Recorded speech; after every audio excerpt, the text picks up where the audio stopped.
The Eagle has landed. Written by Cyan Blackstone and read for you by ASTRO BRONY. It's one small step for man, one giant leap for mankind. The world cheered as Neil Armstrong, U.S. astronaut, became the first human being to set foot on the moon. The staticky images, going live to mission control and millions of homes around the world, showed the spacesuited form of Armstrong slowly turning around. What is that? Came his panic-ridden voice, and on the feed he stumbled backwards and fell against the lander with a dull clang, audible as the vibrations traveled to his helmet mic. Tranquility, this is Houston. What is what? The communication came to him quickly and seriously. That's impossible. Houston, I think I may be experiencing hallucinations, but just in case, could you take a look at the area right in front of Tranquility? One moment, Tranquility. Charlie Duke, the capsule communicator of Apollo 11, said, before conferring with the other people at Mission Control. Do we have a camera there? I think we can get a look at that angle, yes. Tens, no, hundreds of millions around the world held their breath at this unexpected turn of events. What had Armstrong seen? Tranquility, this is Houston. Can you describe what you're seeing so we know if we catch it too? Houston, it's some kind of quadrupedal life form, just standing on the moon. It's giving me a look. Tranquility, a quadrupedal life form? Does it have any kind of vacuum protection? Why don't we have that camera feed up yet? Houston, I don't think it does, or if it does, I can't see it. It's just standing there looking at me. I can see its eyes. Copy, Tranquility. We're working on getting a camera now. Hold one. Got it! A flight operator exclaimed triumphantly.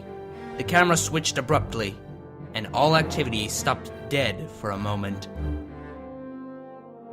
Tranquility, this is Houston. We see it too. The gasp could be heard in almost every locale of the globe. Alien! Came the mutter in 100 languages and 1,000 dialects. The resolution was bad, and at the distance it was from the lander, not more than a four-legged blob. Can you give us details on it? Armstrong cursed under his breath, though it was still clearly audible. It's blue. It's wearing some kind of armor. It has really big eyes, really creeping me out. The blob moved. It took a step forwards. Buzz, get out here, and bring the survival kit. It has a machete in it, right? Aldrin's voice came back. Copy. The blob took another step forwards, its shape clarifying slightly. This is insane. There's an alien on the moon, and it looks like a freaking unicorn.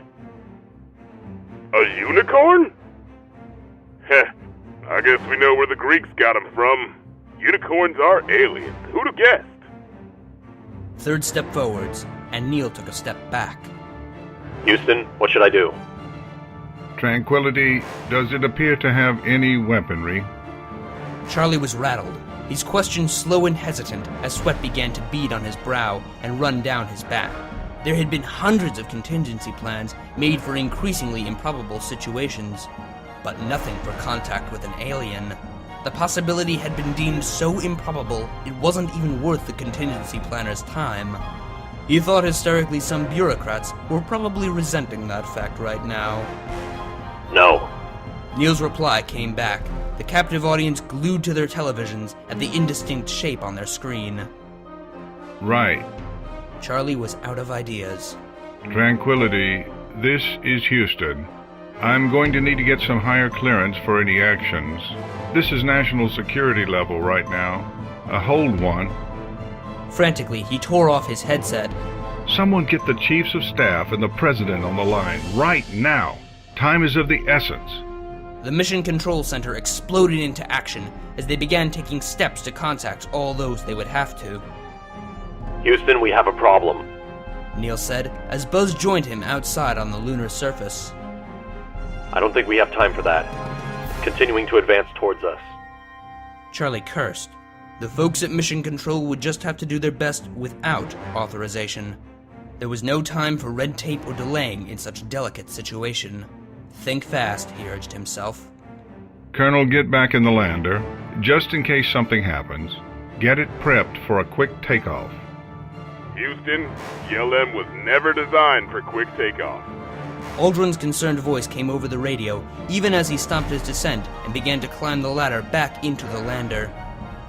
It'll be at least 20 minutes before it's prepped, and more after we close the hatch.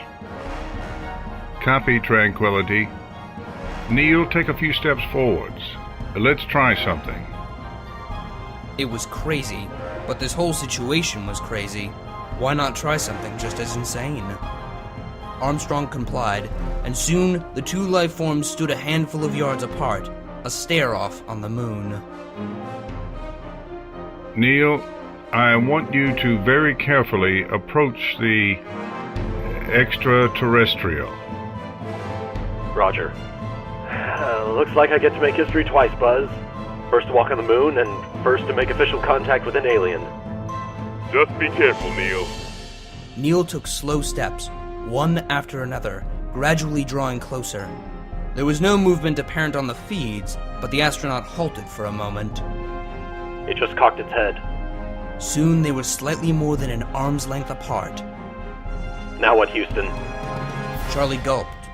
He was about to do something either very wise or very foolish. I want you to try to touch your faceplate to some part of its head. I want to try to get some form of communication up, establish some kind of contact. Are you sure? Roger, Houston. Ever so slowly, he began to lean forwards, caution oozing from him with such strength it was almost visible. The alien took a step back, but after Neil stopped, took an equally careful step forwards and leaned forward until they were eye to faceplate, not more than 6 inches apart. 600 million around the globe held their breath as Neil's voice said, Let's do this. And slowly touched his faceplate to the head area of the unicorn. There was no dancing around that fact. The astronaut took a deep breath to steady his shattered nerves before enunciating clearly and slowly while pointing at himself. Neil. Clearly, Charlie could see the unicorn take a step back in what he thought might be surprise. Then it re-established contact, and a decidedly female voice said while pointing to him, just as slowly as the human had, Neil. And then pointed at itself. Luna. Her voice was tinny, but still easily understandable. Those in Mission Control let out a breath, faces blue from the anticipation. Right. Good job, Neil. Buzz. You can stop preparations for takeoff. You've got, slightly less than 7 hours max of possible moonwalking time now. Buzz, I want you to collect some samples, take the photos, and plant the flag just as the mission was supposed to. Neil, I want you to try to get something else across. Copy that. Copy that. Buzz began descending the ladder as Neil and the alien regarded each other. Again, they made contact, and this time Neil gestured to the Earth, half visible on the horizon. Earth. Earth. She, or at least that's what it sounded like to everyone on Earth, repeated slowly.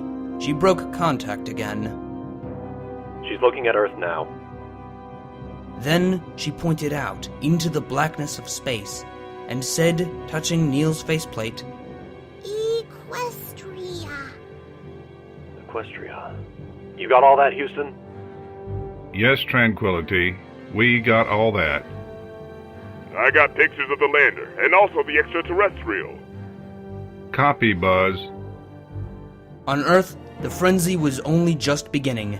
The analysts dropped everything, in some cases entirely literally, and rushed to analyze the 2 words spoken. The President, now on the line with Mission Control, and the Joint Chiefs of Staff began considering the implications of life out in the stars. Across the Atlantic, the Soviets did the same, along with every other nation of any note. All knew just one thing. No matter what happened with Apollo 11, how contact went, or what occurred afterwards, things would never be the same in every way. Humanity had reached out, taking their first steps towards the stars, setting foot on a body beyond their own planet. And the stars, it seemed, had reached out in kind.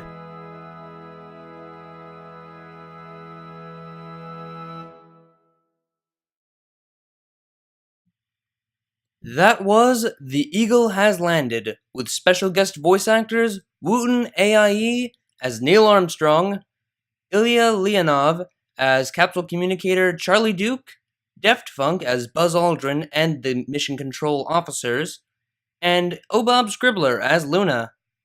I hope you all enjoyed that. This has been my first massive project with tons of different voice actors, and I really liked it. And I'm gonna see if I can do more things like this in the future, because I think it turned out really, really well. I'm sorry I haven't had a lot of stories out recently. I've had a lot going on with the Rainboom one, getting this all edited together, and a lot of school-based things happening. But you should be getting some new content now that things are starting to settle down. So, until next time, this is ASTRO BRONY, signing off.